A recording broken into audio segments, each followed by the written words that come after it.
Hello, my beautiful friends. This is Shireen Purewall bringing you the drive along updates as I do real estate and make sure all you wonderful listeners are up to date as well on what's going on in the real estate market here in Victoria. All right, what's the latest and greatest? Honestly, we're a bit shocked at what's going on right now because it's not really following what the data is telling us is supposed to happen. We're supposed to be expecting a recession. We're supposed to be expecting the market prices to drop heavily. Now, for those of you who've been watching my channel, I've been saying this since January. I don't expect the prices here in Victoria to drop just because there's not enough supply and there is a lot of demand. I'm going to say that again. That's what's happening now. Exactly what I go back to my old videos and you'll see I've been preaching that for the last 6 months. That yes, they've hiked interest rates, but still there's so much demand that the prices aren't dropping that much. But what you're seeing is there's no over asking happening like 2021 where you'd have a home listed for $700 and it would sell for $890, something ridiculous like that, like 180 over asking. Now you're having it go close for asking or thereabouts, but you're having more offers come in now, believe it or not, on some, just because they're like 4 people like that same townhouse because there's only so many townhouses listed on the market right now. So a lot of realtors, if you follow some of my other colleagues, they'll tell you as well, and same with the real estate board, we have a supply issue for the amount of demand out there.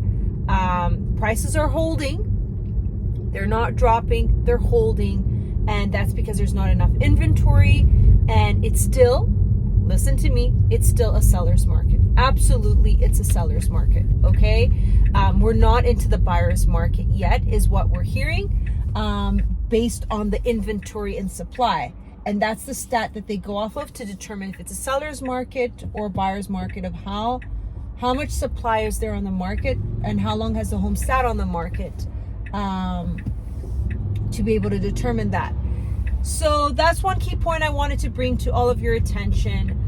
And one of the big things that I keep talking about is what's going on in the US, what's going on in Canada, what's happening in the labor market, because these are all factors that ultimately feed down to the real estate market here in Canada. And one thing I haven't been impressed with, and I'm sure all of you as well, is the taxes. So from an investor's perspective, you study the US market, you study the Canadian market, you study the Australian market, and you just look at the market here and there's more and more paperwork and tax filing and documentation, and it's just harder to become an investor here, is how I see it. And I had one buyer who bought a non-resident, bought a condo, had it for 10 years and sold it. And when he sold it, at the end of the day, he's like, what am I really left with? I don't even understand why I even bought a condo here. I was better off buying one back home and thinking that, I'm buying overseas and I'll make, extra money. He says, after taxes and all the headache I went through. Now, this isn't, you'll know how honest I am. This isn't great for my business, but I'll be honest with you. Like, we need to make this market more affordable, and we need to make it make more sense for the average consumer. And I don't know how they're going to go about doing that, or the average investor as well, who's coming here to buy. Non-residents who are Canadians are being affected as well. So I'm sure a lot of you have heard about the underutilized housing tax. If you haven't, please look that up. They've extended it. They just introduced it this year. They've extended it to, I believe, October with no penalties for you to file it.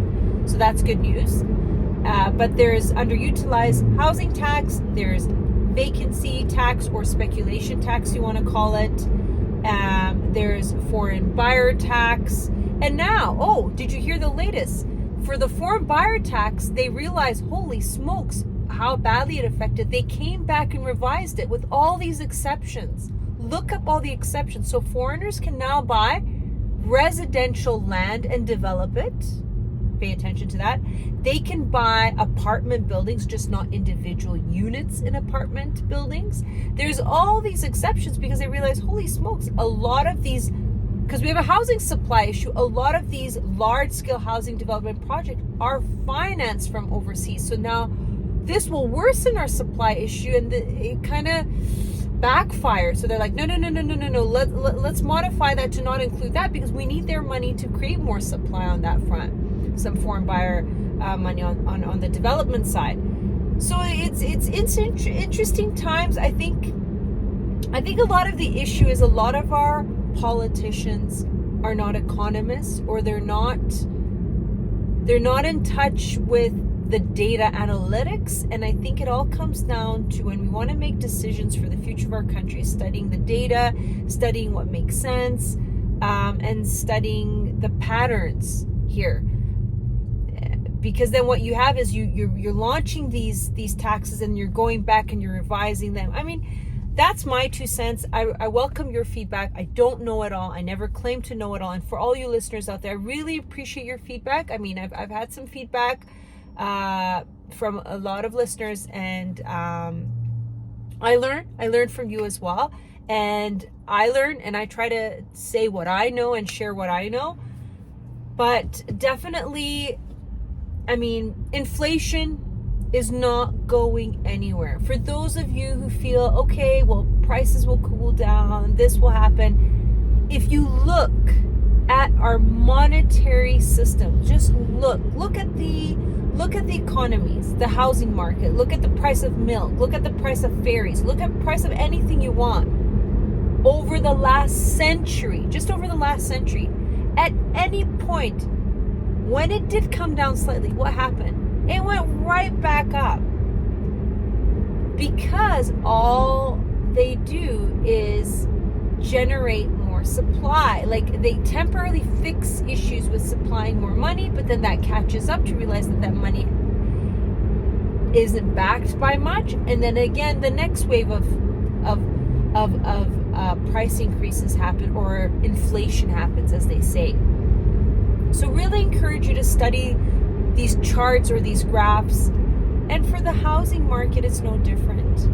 I mean, I have a lot of cash sitting now, and I wanted to buy another condo here, but then it backfired. There's bids happening, and there aren't deals like I was hoping to happen. But honestly, even on a good pre-sale project, I think I'm good. I'm ahead by putting my money in there and hedging. And what I love about pre-sales is I put my 10% down, and if I've got like the whole full amount of that condo price in my bank account, I can pay it off or get financing on it. But I know that value will not change over the course of 4 years. So regardless of what happens to inflation, I've hedged my money, and I know I'm getting that fixed value for that 1-bedroom condo secured. So that's what I'm doing as far as investments, pre-sales. I do have some stocks, but some dividend-paying stocks, good, solid companies that I feel confident aren't going anywhere. And that's my investment strategy on that front. But anyways, guys, drive along, real estate chat, market chat. Inflation ain't going nowhere. Prices here are still holding. We've got a huge supply issue. When I say supply issue, huge, for the amount of demand that's coming. And you're seeing that in the news because they're talking about, okay, let's start subdividing, or not subdividing, rezoning residential properties in neighborhoods to be multi, just because we need to do this. We need to keep up with the demand. So stay tuned, and you can't go wrong in real estate is my theory. It's just that the interest rates are really high. So make sure you have an excellent mortgage broker. If you don't, I have an awesome mortgage broker that makes the deals happen. And that's what's key.